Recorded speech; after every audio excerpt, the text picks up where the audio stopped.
Without credibility, you will not have success.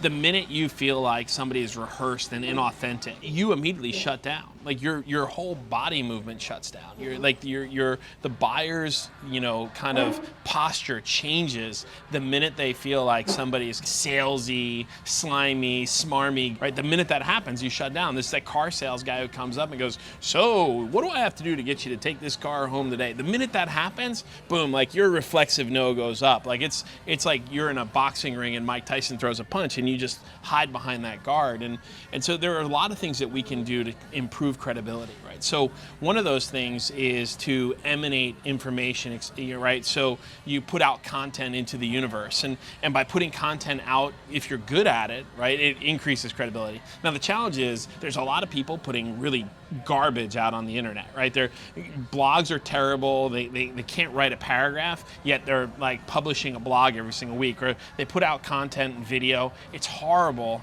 and they think like it's poorly produced. It doesn't have a point of view. There's no continuity, right? Like it doesn't, like those people don't benefit themselves. And here's the thing is you don't need to create content. You can also curate content, right? You can gather all the good stuff that's out there and be a distributor of information.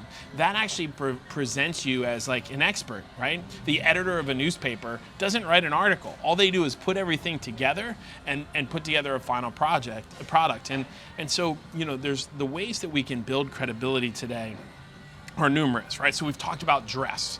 And when, dressing the part is extremely important. Like I want my doctor to wear a white jacket with a tie underneath it, and I expect my lawyer to have an expensive suit, and I expect my accountant to be wearing a golf shirt because he's going to spend tireless number of hours working to save me money, because it lends credibility, right? For me as a consultant, I think that, my uniform is this. We've talked about it in the past. Like if you're wearing a name tag, like, expect to get paid the way with people that wear name tags. Like there's a certain amount of credibility that people are given based on the way they carry themselves. And so, dress is part of it. But the other things that can kind of influence credibility, and we talked about swagger, like if you have more money in your pocket than you need, like that's a great way to like intensify your credibility, because there's an air that you actually have about yourself. Whereas if you don't care whether or not this person says yes or no. So in the last episode, we actually talked about having a volume of opportunity so that you don't seem desperate, right? Desperation and credibility are inversely related. So if you are desperate, your credibility goes down because you're begging for the sale. Please buy something from me, or please do business with me. When you actually reach a point of success and achievement, what happens is your business emanates success. We talked about this idea of the lighthouse. The lighthouse actually, when you reach a point where your business is providing the highest value. In my business, I want to be the premier organization for people that are entrepreneurial, that are disenchanted with the corporate world. Those people that are looking to be an entrepreneur but don't necessarily know how, right? They don't have either the capital, or they don't have the know-how, they don't have the experience. Like I want them to look at my organization and say, that's where I want to go work. I want to go learn from that person. I want to go be inside that organization. And when you do that, you're no longer hiring, right? You're recruiting. You're identifying who you want to do business with, right? And the same holds true when you're successful. When you establish credibility in business, in the business community, what happens is business comes to you. Like you don't have to go to it. Does that make sense? Like, and so, the number one way to gain credibility is to be introduced by someone who's already perceived as credible.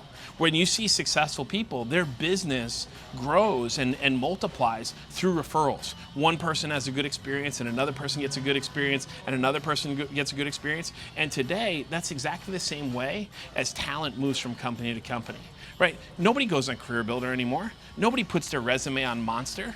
What they do is they use their networks, and they see their friends, they see the people they aspire to be like, and they say, I want to do what you're doing. You look like you're having fun. You look like you work for a great company. And those people become emissaries, right? The people inside the corporation actually begin saying, oh, you should come work. The company I work with is so amazing. It's got great leadership, got great upward mobility. The training is phenomenal. I'm able to solve problems. I'm able to, like, that's what people search for. And so, whether whether the credibility is in, in your corporation, the business opportunity that you provide to your people. And look, that's everything. Talent is a great differentiator between one company and another, right? But when you have that, that lends credibility. When you have that credibility inside the organization, what happens is it carries over into the sales also. And so this whole thing we talk about posture, that air, whether or not, when you, it's as if you don't care whether or not somebody, wants to do business with you, or whether or not this person comes. Like, when you can operate from a place of abundance as opposed to a place of scarcity, like, that's where success lives. And you can never get there unless you're perceived as credible. And so being able to articulate your value proposition, understanding the market environment, creating an environment conducive to success inside your business and outside your business, those things are really, the keys to really getting past the reflexive no, and drawing the best talent to you, and also finding the clients that you want to do business with. I mean, ultimately, you want to hand select who you want to do business with, and you want businesses to clamor to be, qualify for what you do. And not every, I don't care if you own a mechanic shop. You shouldn't work on every car that comes in the door. Some cars aren't worth it, right? It's not worth your time, your money, your effort, your energy. And you need to be spending your energy and your time on the things that are going to drive the greatest amount of revenue and value to your business and also to your end consumer. And when you focus on that, you're going to win, and you're going to have a lot of success.